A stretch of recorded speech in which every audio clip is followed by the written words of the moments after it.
Olá, eu sou Luiz Otávio Siqueira do canal Fisiologia 3D e sejam bem-vindos ao vídeo de Mecanismos Fisiológicos dos Hormônios Tiroidianos.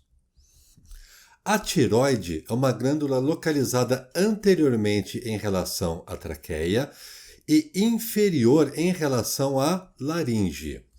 Esta glândula é dividida em dois grandes lobos e, por ser um tecido glandular, a função da glândula tiroide seria a secreção de hormônios.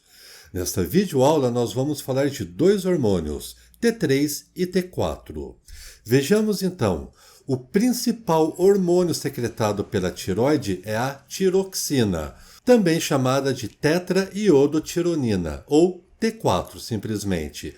A glândula tiroide também secreta a triiodotironina, popularmente conhecida como T3.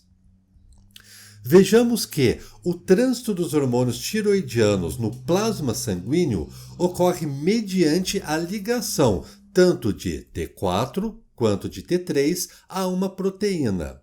A proteína é chamada de TBG, globulina ligante da tiroxina. Esta proteína permite o trânsito desses hormônios, uma vez que os hormônios tiroidianos que nós estamos vendo nessa videoaula são hormônios lipossolúveis, por isso necessitam ligar a uma proteína específica. E veja um detalhe, a TBG apresenta uma maior afinidade com a T4. Por esse motivo, a concentração de T3 livre no plasma sanguíneo é extremamente alta, sendo que a concentração de T3 livre é aquela concentração desse hormônio não ligado a TBG. E o que acontece agora, pessoal?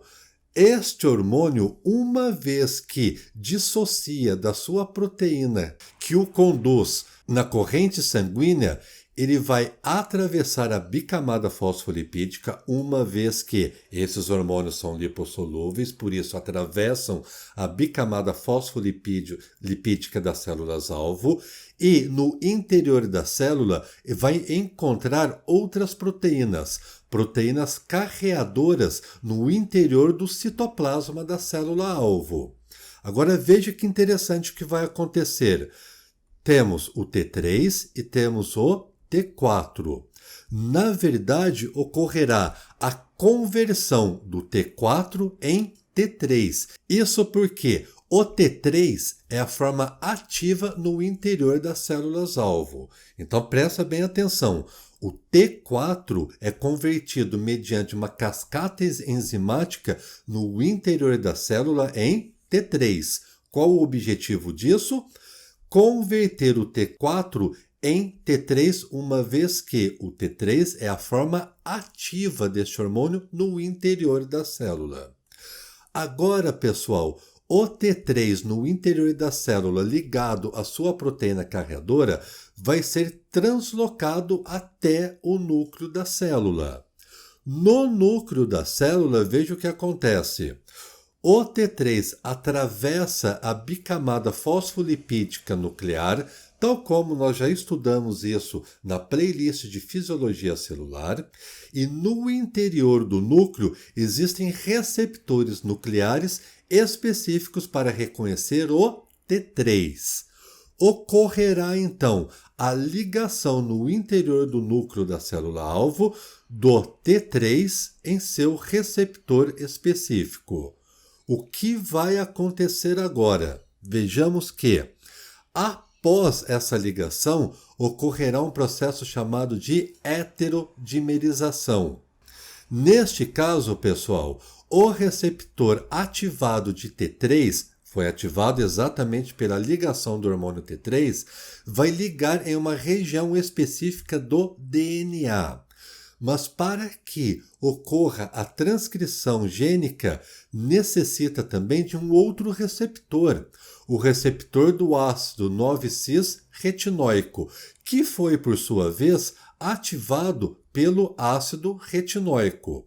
Então, veja bem, a associação dessas duas proteínas ativadas, o receptor de T3, somado ao receptor do ácido 9-cis-retinóico em uma região específica do DNA, vai permitir a transcrição gênica. Como nós já vimos também na playlist de fisiologia celular, a transcrição vai permitir a formação de uma fita simples de RNA mensageiro. Este RNA mensageiro, por sua vez, vai translocar do interior do núcleo para o citoplasma. No citoplasma, o RNA mensageiro associado aos ribossomos, ao RNA transportador, aos aminoácidos, vão participar do processo de tradução, ou seja, a formação de proteínas. Vocês podem ver todos esses detalhes na playlist de fisiologia celular. Lá tem uma videoaula para cada um desses assuntos que nós falamos resumidamente aqui. Vamos ver agora os detalhes moleculares do receptor e também do DNA. Então veja bem, para que o hormônio tiroidiano atue fisiologicamente, vimos que necessita primeiramente ativar um receptor específico. E como nós já vimos, este receptor vai ter um domínio de ligação do hormônio, que é uma região específica que vai reconhecer o hormônio tiroidiano T3.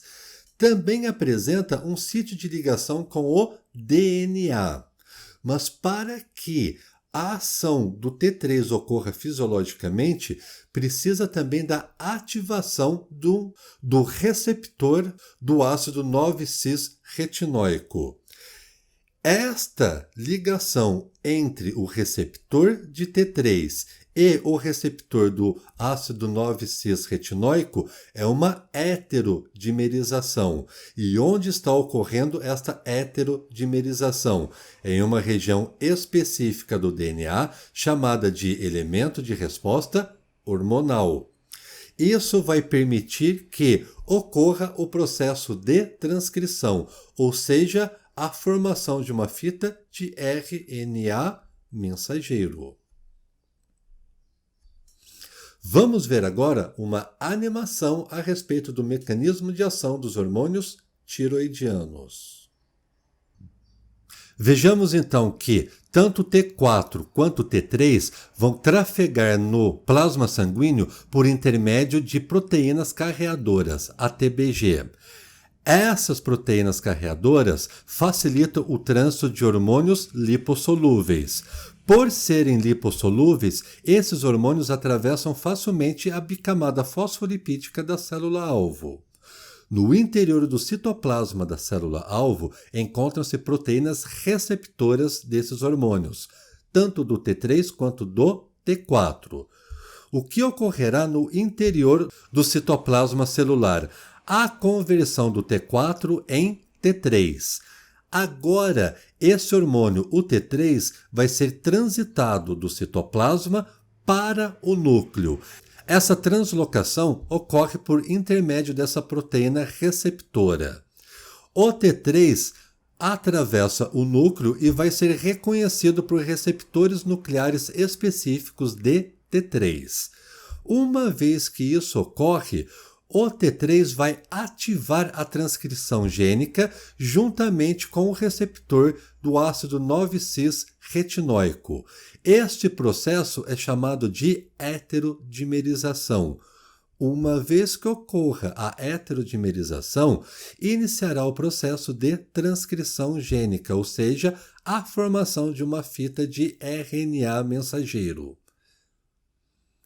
Este RNA mensageiro, por sua vez, vai sair do interior do núcleo, ganhar o citoplasma e participará do processo de tradução, a formação de proteínas.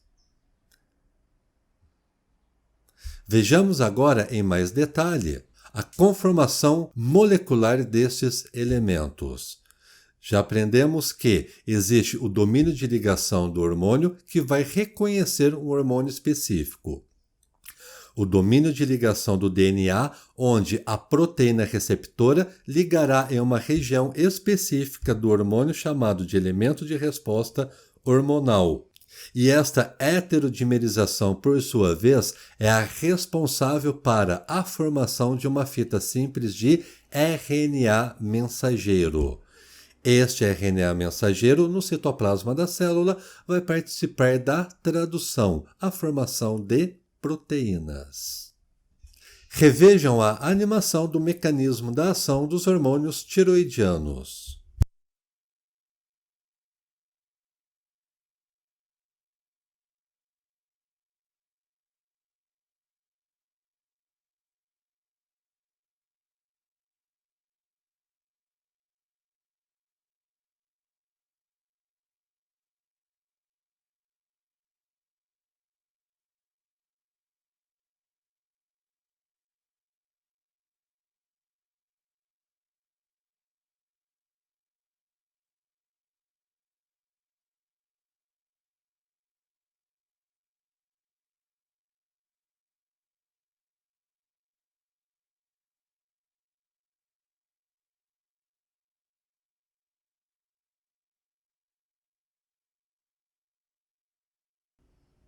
Vamos relembrar as etapas do mecanismo de ação dos hormônios tiroidianos. Vejamos então, no plasma ocorrerá o transporte de T3 e de T4 ligados a TBG. E essa proteína, conforme vimos, liga preferencialmente ao T4. No citoplasma da célula ocorrerá a conversão de T4 em T3. Isso porque o T3 é a forma ativa dos hormônios tiroidianos. Já no núcleo celular ocorrerá a heterodimerização com o ácido 9-cis-retinóico. Isso vai permitir que ocorra o início da ativação gênica, ou seja, a formação de RNA mensageiro, que este RNA mensageiro, por sua vez, no citoplasma, participará da tradução, a produção de proteínas. Pessoal, a respeito do mecanismo fisiológico da ação dos hormônios tiroidianos, era isso que eu gostaria de falar para vocês. Eu espero que essas informações tenham sido importantes e que tenham contribuído com a sua formação. Se não for inscrito, se inscreva no canal. Se gostou desse vídeo, deixe um like e nos vemos no próximo vídeo.